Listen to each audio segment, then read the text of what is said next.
Want this? Follow along. First, have your clips ready. Then open your clip in the Fusion tab. Now using Shift plus space, add brightness and contrast node. Good. Now make sure that the pointer is on first frame of the clip, set the value of brightness to 0.75 and place a keyframe, and then move to the last frame of the clip and set the value to 0 again. Great, but looks too slow, right?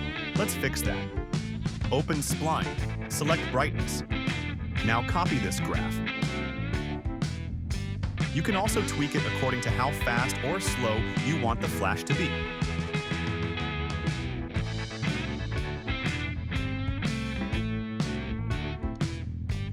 Good. Now you can copy this node using Ctrl+C, and then simply copy it in the Fusion tab of another clip.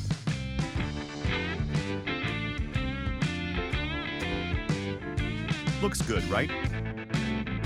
If this video helped you, then don't forget to like, and also make sure to subscribe to the channel for more such videos. Thank you for watching and see you in next one. Happy editing!